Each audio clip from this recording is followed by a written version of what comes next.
bem para pensar, eu nem sei como eu cheguei. Eu simplesmente estou no automático que eu vou dirigindo aquele carro e o carro vai. Mas o culto não é uma atividade automática. Pelo menos não deveria ser.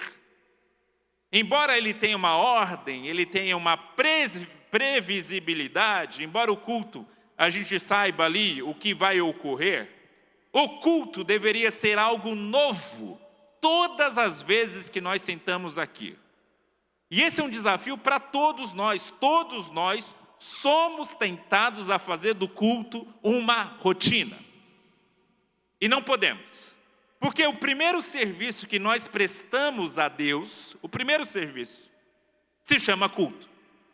Antes mesmo de você ser um porteiro da igreja, antes que você tenha ali um propósito de ser um evangelista, um pastor, de ser um professor de escola dominical, antes de qualquer função que você exerça na casa de Deus, você está aqui prestando um serviço para Deus chamado culto. Inclusive a palavra culto, que vem do grego latreia, tem o sentido também de serviço. Inclusive a palavra inglesa para culto é service, é serviço. Interessante isso, a ligação de que eu estou fazendo um serviço para Deus. E fazer um serviço para Deus é necessário atenção, é necessário concentração, é necessário que o nosso coração esteja ali, exatamente ali. Então, irmãos, saia com esse desafio. Eu estou cantando um hino que eu já cantei 300 vezes, mas que eu cante aquele hino como se fosse a primeira vez, que o meu coração esteja ali. Eu estou ouvindo uma palavra, e esse é outro desafio também, que muitas vezes eu já ouvi aquela palavra, eu já ouvi aquele texto sendo pregado, mas tente conectar a sua mente, o seu coração, para que você também possa ouvir Deus falando, até mesmo por meio de um texto bem conhecido. Então, é necessário esse momento de concentração. E aí Paulo diz que esse é o culto racional de vocês. A palavra racional aqui no grego também pode ser traduzida como um culto espiritual, é possível traduzir assim, mas acima de tudo como um culto que tem uma lógica, ou seja, um culto que tem um propósito. O nosso culto precisa ser um culto de propósito. Volto a repetir, identidade tem a ver com a seguinte pergunta: qual é o meu propósito nesse mundo? Para que eu estou aqui? E aí, os irmãos reformados, eles têm uma declaração de fé, uma confissão de fé chamada Confissão de Fé de Westminster, que tem uma frase bem interessante lá, que a pergunta é a seguinte: qual é o propósito do homem? A pergunta é muito boa, mas a resposta é que o propósito do homem é adorar a Deus. O nosso objetivo como homem, o nosso objetivo como ser humano é adorar a Deus. Esse é o seu propósito. Portanto, a sua identidade é a identidade de um adorador de Cristo Jesus. Alguém que presta serviços a Cristo Jesus. Essa é a sua identidade, essa é a minha identidade. A nossa identidade primária. Porque a gente tem várias identidades. Mas a identidade primária do crente é que ele é um cristão adorador de Cristo. Esse é o seu culto racional, é o seu culto razoável, é o seu culto lógico. Esse é o seu culto com propósito. E aí Paulo diz: não vivam conforme os padrões deste mundo. E veja que a discussão de Paulo aqui é a respeito de culto. De culto. Observe bem. A gente usa muito esse texto aqui para falar de vida mundana, tal. Não ande segundo o padrão do mundo e tal. Ok, pode ser aplicado a isso. Mas Paulo está falando aqui no contexto de culto. Quando Paulo diz para a igreja em Roma a não se adequar ao molde do mundo, que é isso que ele quer dizer, não se adeque ao molde do mundo. Você vê aqui, isso aqui é um molde. Essa água está adequada ao molde dessa taça. Se fosse um copo convencional, estaria adequada ao molde do copo. Aí Paulo diz, não se adeque ao molde ou aos moldes do mundo. O que isso significa para culto? A questão é que o culto que os cristãos em Roma conheciam era o culto da cultura romana. O culto da cultura romana era um culto bastante espetacular. Os romanos também conheciam o que a gente poderia chamar de um culto com bastante manifestações de êxtase. Era um culto em que havia, inclusive, manifestações que eram parecidas com profecias, parecidas com falar em línguas. Era um culto agitado, não era um culto monótono. E esse culto romano, pagão, voltado aos falsos deuses, era um culto que a igreja de Roma, que eram pessoas convertidas, mas que passaram por essa vida pagã, conheciam muito bem.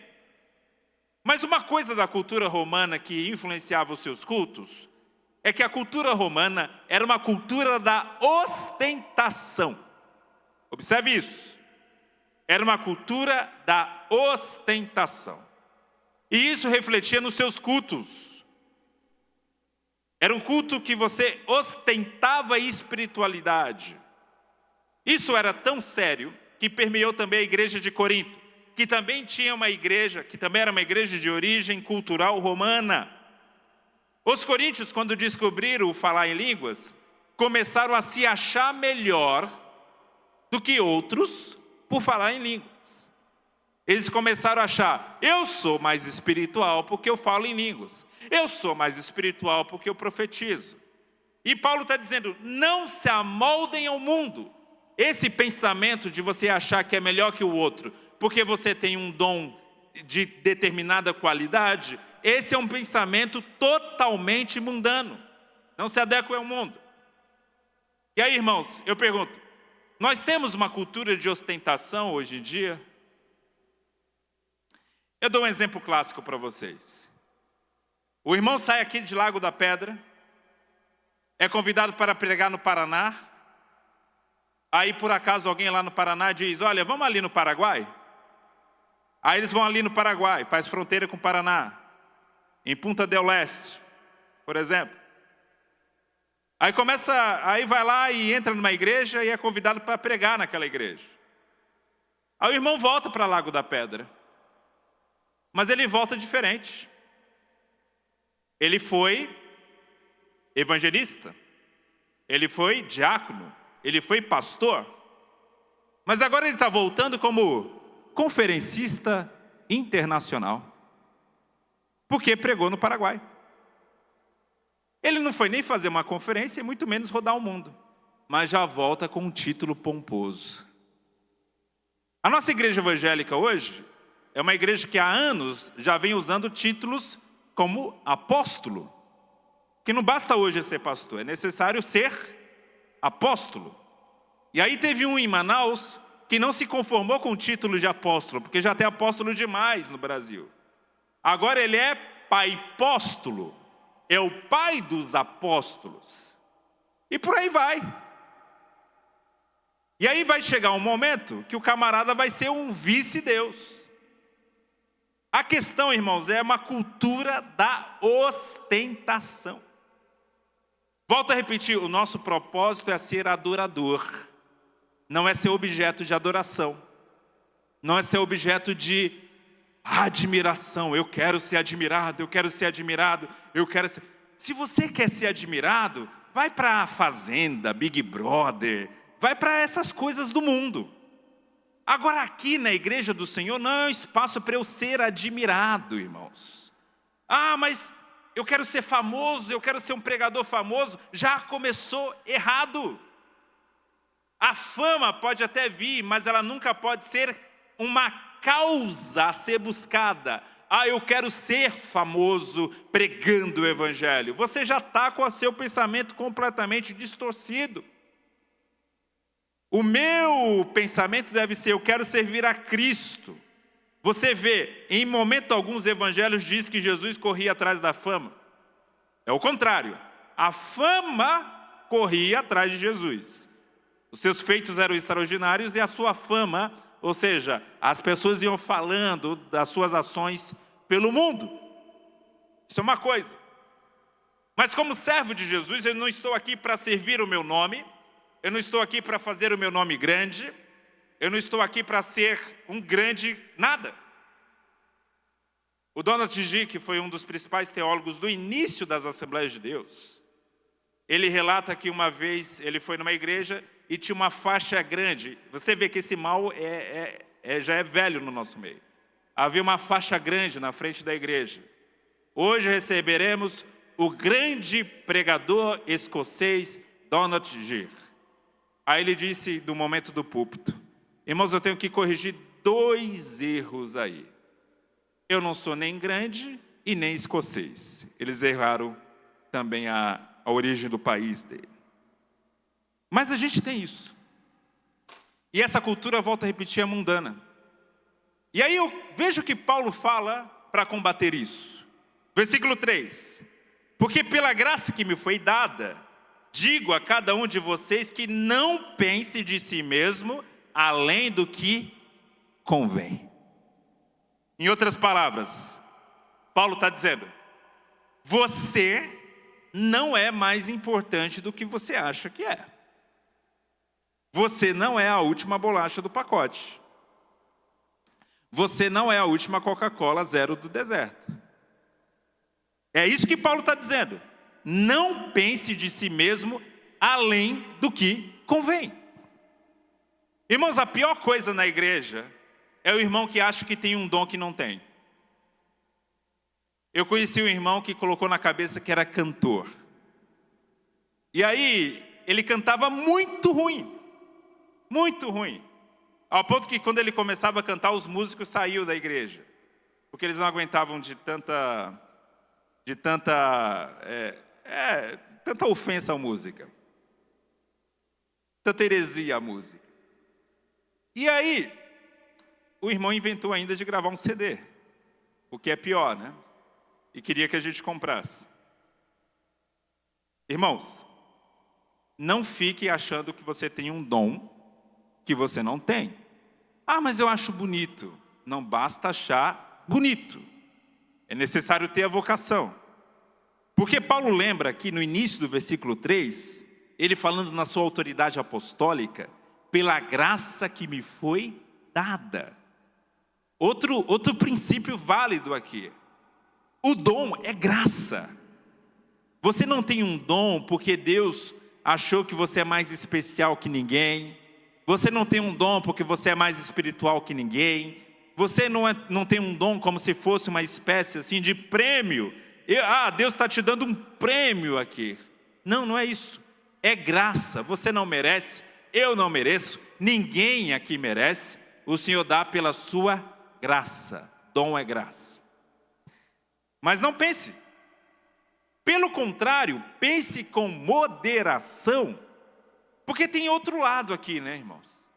Tem aquele irmão que ele acha que tem mais do que realmente tem. E tem aquele irmão que ele também menospreza o dom que ele tem. Tem os dois lados. Se de um lado tem gente que supervaloriza os dons, que não tem, há quem desvalorize os dons que tem. Lembra da parábola dos talentos? Um recebeu 5, outro recebeu 2 e outro recebeu 1. O que recebeu 5 multiplicou e transformou em 10. O que recebeu 2 transformou em 4. O que recebeu 1 enterrou. E o que ele ouviu do seu Senhor? Ele ouviu: servo mau e infiel. Servo mau e infiel. É necessário cuidado aqui, irmãos. Às vezes tem aquela irmã que você chega para ela é professora, pedagoga, tem uma formação, aí ela dá aula em escola infantil durante toda a semana. Aí você chega para ela assim, o pastor da igreja: irmã, você pode ajudar na EBD das crianças? Irmã, você pode ajudar na salinha das crianças? Aí a irmã: Deus me livre, Eu já passei a semana toda com criança, ainda vou passar domingo com criança. Irmão, quer dizer que a sua vocação é dada ao mundo, mas para a igreja eu não posso entregar nada. Está errado.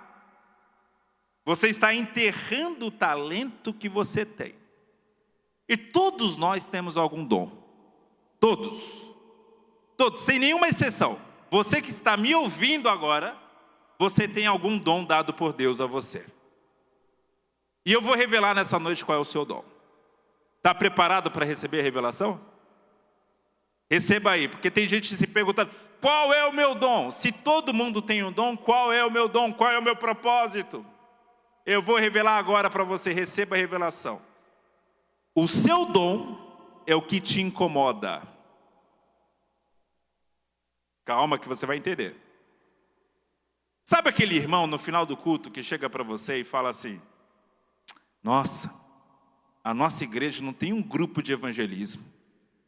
Será que o pastor não está vendo isso? Deixa eu falar uma coisa, revelação agora para você. O pastor não está vendo isso. O irmão do seu lado não está vendo isso. O diácono da igreja não está vendo isso. Quem está vendo é você. Esse incômodo foi dado por Deus para você montar o grupo de evangelismo. Para você direcionar esse grupo de evangelismo. Aí, sabe aquele outro irmão que fica assim, reclamando dos porteiros? Olha, a criançada indo para lá e para cá, a criançada indo lá fora, uma moto pode pegar essas crianças. Será que o pastor não está vendo isso? Será que os porteiros não estão vendo isso? Não! Quem está vendo isso é você, porque Deus está te chamando para a portaria. Para ajudar os demais porteiros, que não observam isso.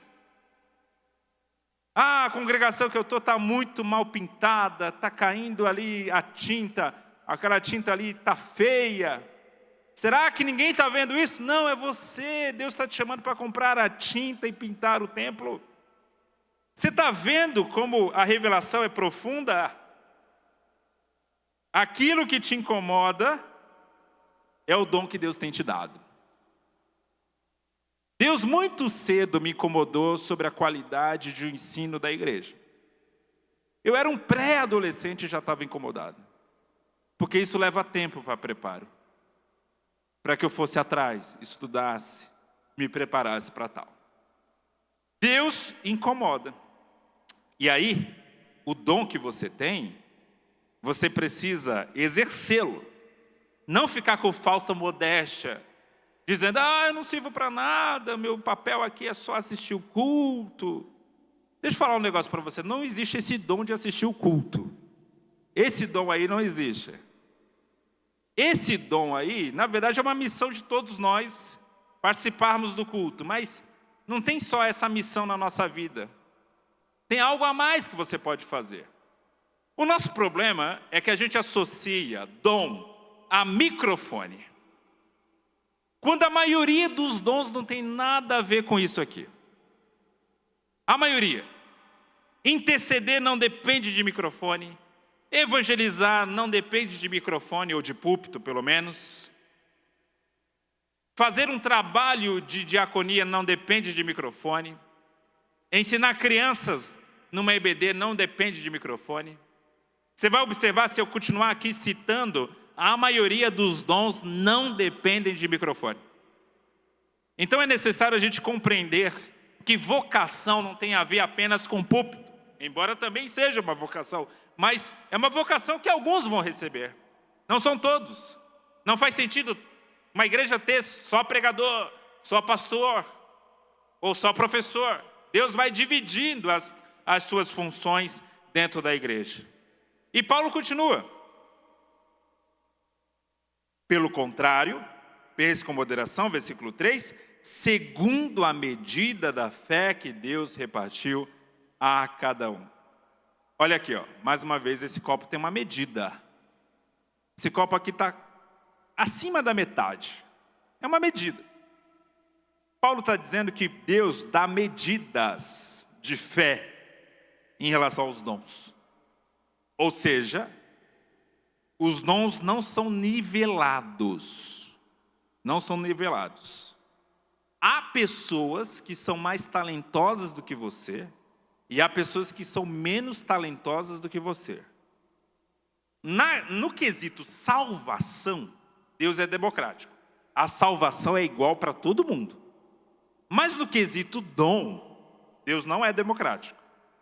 Para um ele dá um dom, para outro ele dá 2, para outro ele dá 3, dá 5 dons. Isso aqui desfaz um versículo que vocês já devem ter ouvido por aí, que está no livro de Acrescentares, capítulo 3, versículo 6. Lá em Acrescentares está escrito: Deus não escolhe os capacitados, mas capacita os escolhidos. Aí o povo ainda dá glória a Deus, aleluia e tal. Isso não está na Bíblia, irmãos. A segunda parte é até verdade. Deus de fato capacita os escolhidos. Mas quem disse que Deus não escolhe gente capacitada? As duas personagens da Bíblia que mais fizeram para o reino de Deus eram pessoas altamente capacitadas. Uma é Moisés e outra é Paulo. Pense aqui comigo em Paulo. Paulo ele foi chamado pelo Senhor para ser o apóstolo dos gentios, ou seja, o apóstolo dos não-judeus. A vida de Paulo já estava, mesmo antes da sua conversão, já estava sendo preparada para isso. Paulo era um judeu de etnia, de religião, porém não nasceu em Israel. Ele nasceu na Ásia Menor, ele nasceu na cidade de Tarso. Ele era o Paulo de Tarso. Além disso, Paulo, como judeu, tinha um nome hebraico. Você sabe que Paulo é Saul, né? Saulo vem de Saul, Saulo. Não é que Deus trocou o nome dele. Ele tinha esses dois nomes, dependendo de quem ele estava falando. Paulo, o Saul ou Saulo, origem da fé hebraica, da etnia judaica, mas era um homem que nasceu ali. Hoje é a Turquia, aquela região. Que é uma região bem interessante porque ela faz fronteira da Ásia com a Europa. Ou seja, bem o lugar assim dos gentios. E Paulo nasceu ali.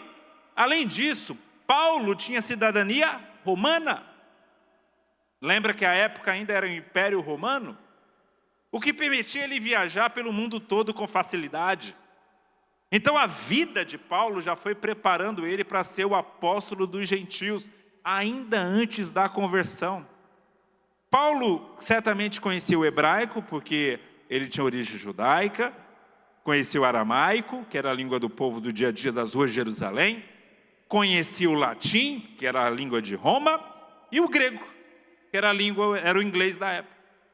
Então era um homem muito bem preparado para a função que estava exercendo.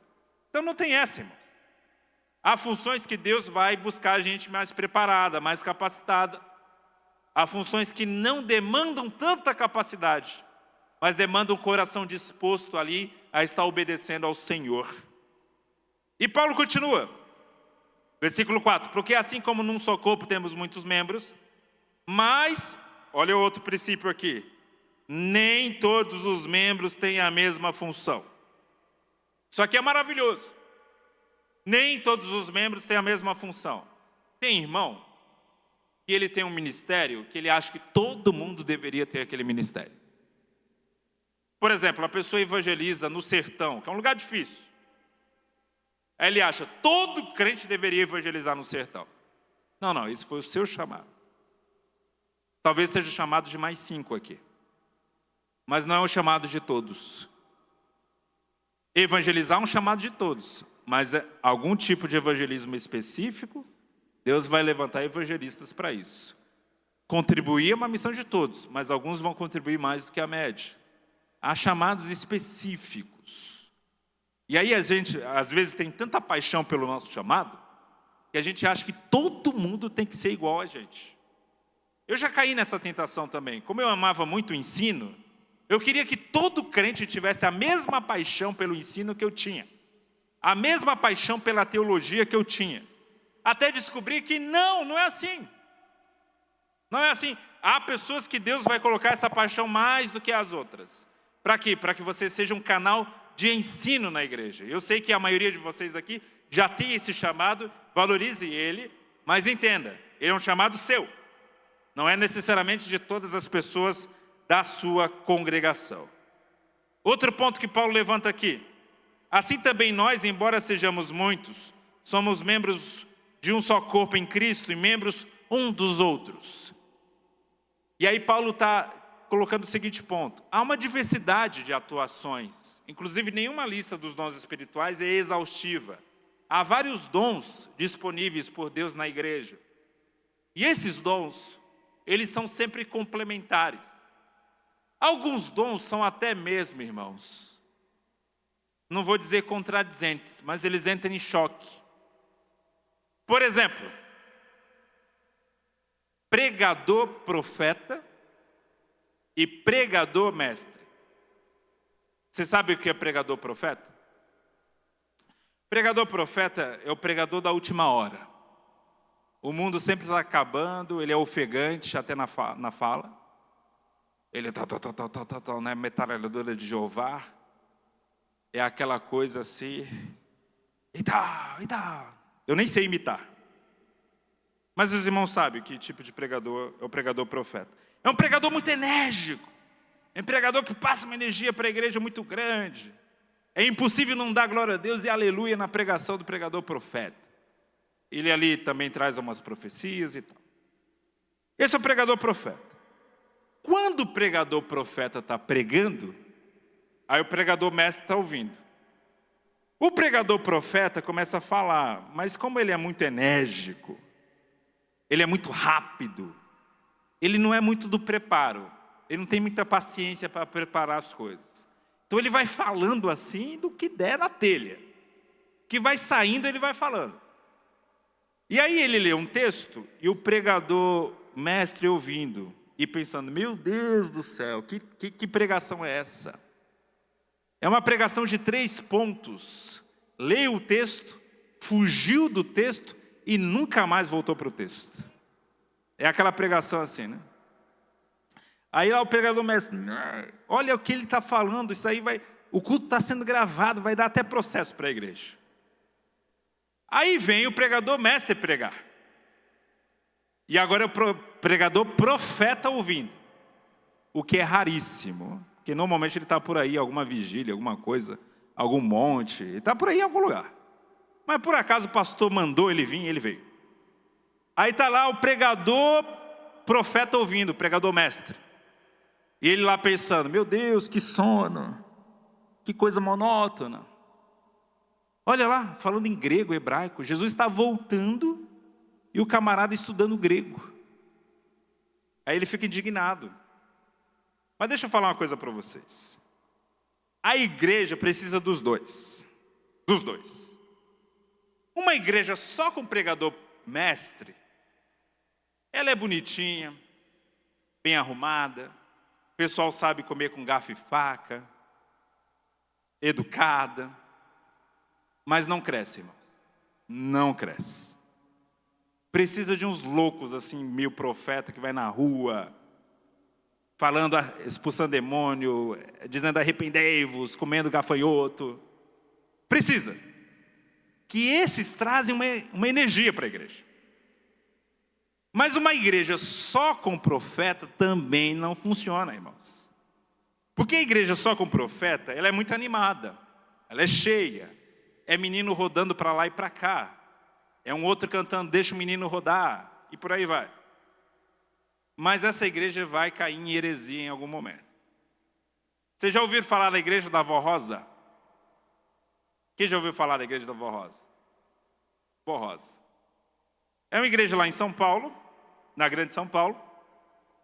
A Avó Rosa era uma mulher, uma profetisa muito rigorosa. Ela usava uma fita métrica que ela ficava na porta da igreja medindo a saia das irmãs. Só podia passar de determinado tamanho de saia. E o culto da Avó Rosa era um culto só com profecia, profecia, profecia, profecia.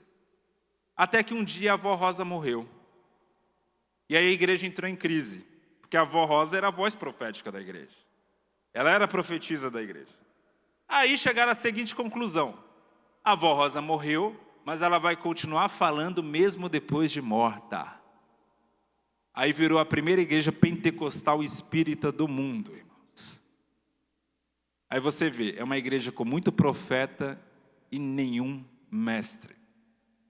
Então a igreja precisa dos dois. Os dons, eles vão criando essa tensão boa para o crescimento da igreja. Paulo, por exemplo, aqui cita na lista 2 dons que são bem interessantes. Tem o irmão da misericórdia e tem o irmão da administração. Quem é o irmão da administração? É o tesoureiro da igreja. É o irmão do não. Irmão, tem dinheiro para camiseta? Não tem. Tem dinheiro para o congresso? Não tem. Tem dinheiro para pintar? Não tem. Você vai abrindo a boca, ele já vai dizer, não tem. Esse é o irmão da administração. Agora o irmão da misericórdia, como que é? Tem. Pega 3 cestas básicas e leva. O irmão da misericórdia não sabe dizer não. Ele só vai dando, entregando o que tem ali, dinheiro, oferta, cesta básica. Aí vem um morador de rua, na porta da igreja, e os 2 estão conversando. Os 2, o irmão da misericórdia e o irmão da administração. E aí o irmão da misericórdia, ele está ali já vendo que cesta básica vai pegar. E o irmão da administração está pensando, tão novo pedindo esmola? Não ganha Bolsa Família? Alguém pegou o nome desse camarada? Por que ele não está trabalhando? E o irmão da misericórdia? Misericórdia, irmão, tem que ajudar quem está necessitado. E por aí vai. Irmão, uma igreja só com administrador, contém dia, igreja bonitinha, mas tem gente lá fora morrendo, porque não tem ouro e prata, né? E nem o poder de Deus, né? E aí, igreja também só na misericórdia também não vai funcionar, porque ela vai entrar na falência. É igual a igreja de Jerusalém. Doaram tudo, depois tiveram que receber uma doação da Macedônia. É necessário um equilíbrio no exercício dos dons de maneira geral. E aí, irmãos, olha que maravilha. O meu dom complementa o seu. O seu dom complementa o meu. Por exemplo, eu não tenho nenhum problema em falar em público. Aqui poderia estar lotado, eu falaria sem nenhum ponto nervoso. Mas sabe aquela pessoa que no final do culto vem conversar com você, aí conta a história triste, o papagaio morreu, a mãe é isso, o pai é aquilo, o marido, a esposa e tal, e tal, e tal. Eu tenho muita coisa a falar no púlpito, mas se um irmão vem falar toda essa história para mim, a única palavra que sai da minha boca irmão, é complicado, né? Complicado. Vamos orar. Falta o dom do consolo. Falta o dom do aconselhamento. Mas tem o dom da pregação, ou do ensino, pelo menos. Mas talvez você seja exatamente o contrário. Você tem uma palavra amiga, você abraça, você chora junto, você tem ali uma coisa a falar, mas se você subir no púlpito, você trava. Você fica nervoso, você fica com medo. Um dom complementa o outro. Pode ser que você tenha os 2, é possível também. Mas normalmente os dons têm esse caráter complementar na igreja de Jesus.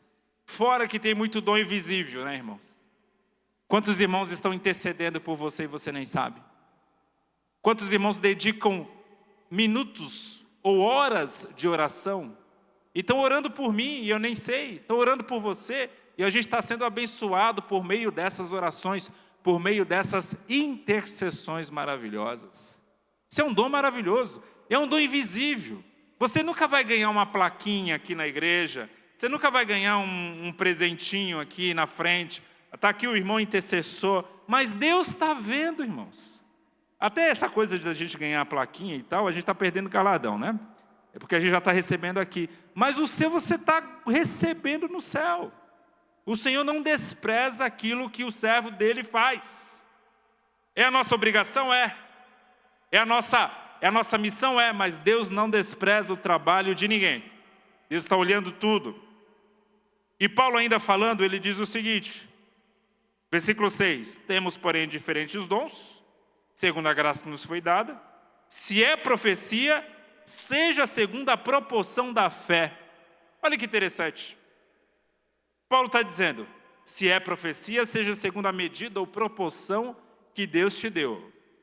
Como assim? Tem aquele irmão que ele profetiza. Aí ele entrega uma profecia aqui. Deus me usa em profecia, eu entrego uma profecia para o Tiago. Aí o Tiago começa a chorar, começa a fazer aquele lamento que de fato está recebendo a profecia. Aí vem aquele pensamento, opa, foi de Deus mesmo. Deus me usou. Agora eu vou entregar uma para o pastor Raimundo. A do Tiago era de Deus, a do Raimundo já é da carne. O profeta se empolga.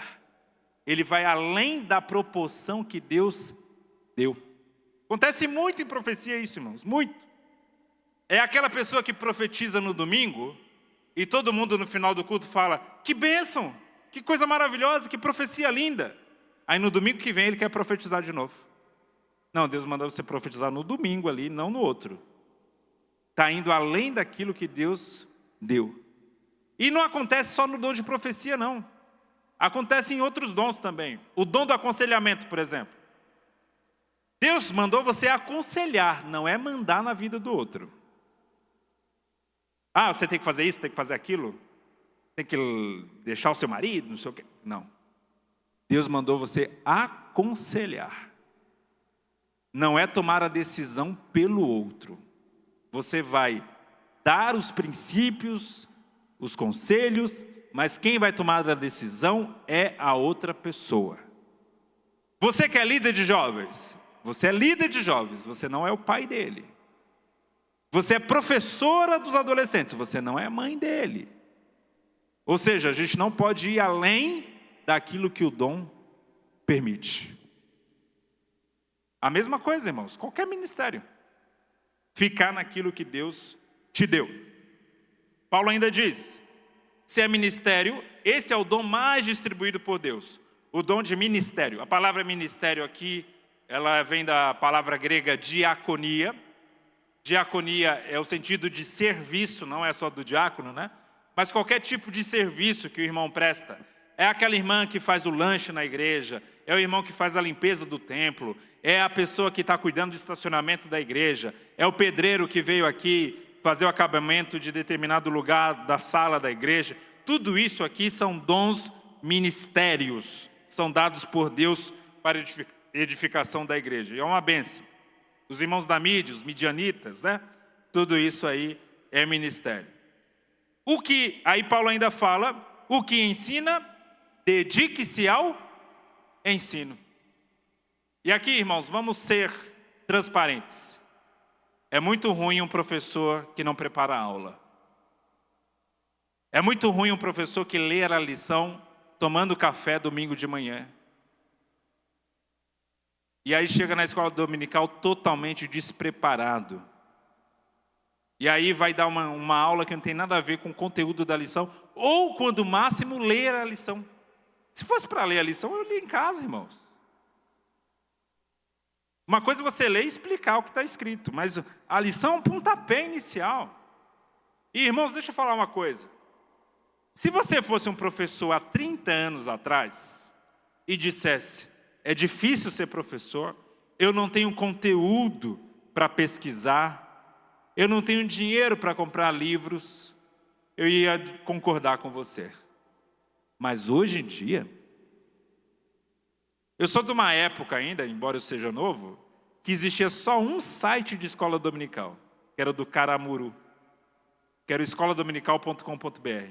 Hoje tem trocentos sites de auxílio, inclusive o canal do EBD Inteligente do Tiago Rosas, o do YouTube, né? E aí, você vê, irmãos, ferramenta é o que não falta. Tem canais no YouTube, tem sites, tem... Ou seja, um professor hoje só dá uma aula ruim se ele quiser. Se ele quiser. Ah, mas eu não tive tempo. Olha, essa expressão nunca deveria sair na nossa boca. Eu não tive tempo. Porque você depois vai nas configurações do seu celular e vai ver lá, tempo de uso. Aí você vai ver que só em rede social você passou sabe quanto tempo em média um brasileiro passa numa rede social? Chuta aí, irmãos, quanto tempo em média os brasileiros, em média, passam em redes sociais por dia? Eu vi 6, o que mais? 9, 8. O irmão que falou 9 acertou. Em média, um brasileiro passa 9 horas nas redes sociais. Aqui rede social envolve também YouTube, WhatsApp, não é só o Instagram e o Facebook. Mas ainda assim, é muita coisa. Isso é média. Quer dizer que tem gente que passa 12. Então a questão, irmãos, aqui não é falta de tempo. Tempo a gente tem. Tempo é aquilo, né? Não existe falta de tempo, existe falta de prioridade. O que eu priorizo, eu arranjo tempo. Eu cansei, eu trabalhei muitos anos no mercado financeiro, que é um lugar que desgasta muito a gente, fisicamente inclusive. Mas eu tinha colegas que trabalhavam comigo que toda semana tinham tempo de ir no jogo do Morumbi, no São Paulo. Casado com filho, mas toda semana estava no estádio. Quando a gente tem prioridade, ainda que seja por bobagem, a gente arranja tempo. Ainda mais quando a prioridade é grande, como a do reino de Deus. A gente vai arranjar tempo. Outra coisa, uma vez eu estava vendo uma aula, há muitos anos a CPAD teve uma revista, que era uma revista até relativamente difícil, que era uma revista sobre cosmovisão cristã e pós-modernidade. E eu lembro que tinha uma frase na revista que era assim: Deus é imanente e transcendente. É uma frase difícil. A maioria das pessoas não sabe o significado dessa frase. O que caberia ao professor explicar? Olha, imanência é o Deus conosco, é o Deus próximo. É o Deus que está junto de nós, é até dentro de nós. Transcendência é o Deus soberano, assentado no trono branco, acima de tudo e de todos. Poderia até cantar uma música infantil, né? Alto, tão alto, fundo, profundo, é maior que o mundo. Poderia até cantar essa música e explicar. Aí o irmão leu essa parte da revista e começou a falar da águia. Porque a águia, não sei o quê, troca as penas, não sei o quê. Meu Deus, o que tem a ver a águia com isso aí? E por fim não falou nada do assunto. Deu? Um cano ali, né? A questão aqui, irmãos, você tem a dedicação como meta. Como professor de escola dominical, você precisa levar a sério esse ministério. E aí eu volto a repetir, não tem desculpa por falta de ferramenta. Outra coisa, eu não consigo entender muito a Bíblia e tal. Bom, tem um aplicativo que você deveria ter no seu celular, que é um aplicativo de Bíblia chamado YouVersion. É um aplicativo de graça. É um aplicativo lindo, bem feito, sem nenhuma propaganda. Esse aplicativo aqui tem, nesse exato momento, 14 versões da Bíblia em português. 14. Eu te garanto, se você ler, eu vou dar uma aula em Romanos 12. Eu te garanto, se você ler Romanos 12, nessas 14 versões, ou seja, você vai ler 14 vezes, em 14 versões diferentes, eu duvido que você não entenda pelo menos metade do texto. Sem ler nenhum comentário bíblico, nada. Irmãos, a gente tem tanta ferramenta que deve dar medo para a gente. Sabe que medo? Porque a quem é muito dado, a muito será cobrado. A gente tem muita coisa na mão para ser cobrado. Um celular tem muita ferramenta de graça para ser cobrada. E aqui, para caminhar ao fim, observe comigo um outro texto, que é no Antigo Testamento, Êxodo capítulo 31. E com ele eu vou encerrar. Êxodo capítulo 31. Veja como os dons de Deus são diversos.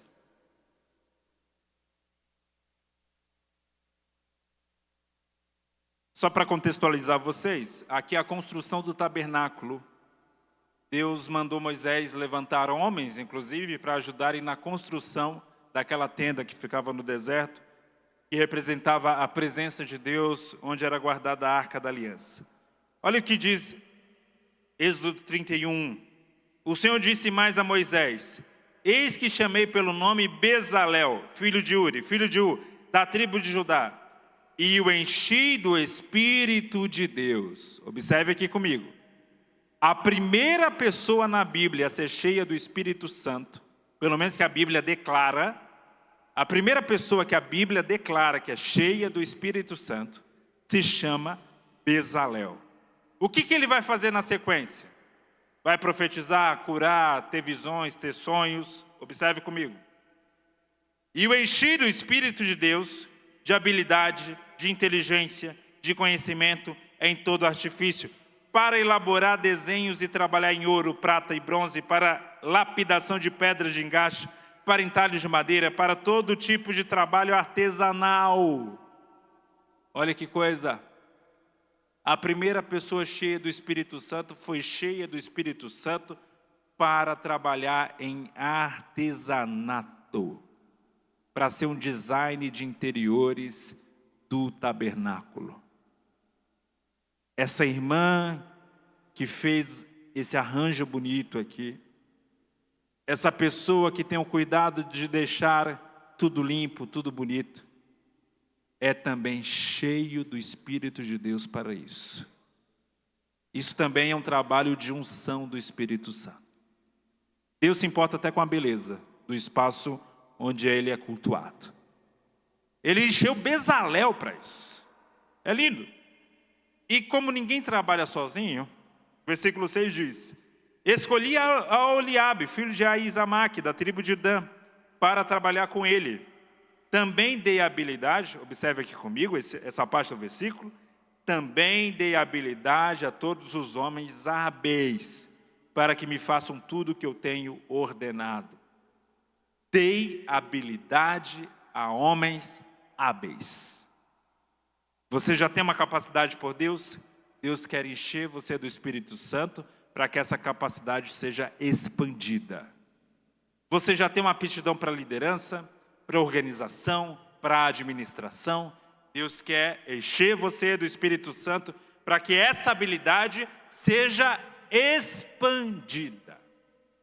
Em outras palavras, há dons que eu já nasço com ele, e Deus me habilita naquele dom para que eu possa potencializar esse dom.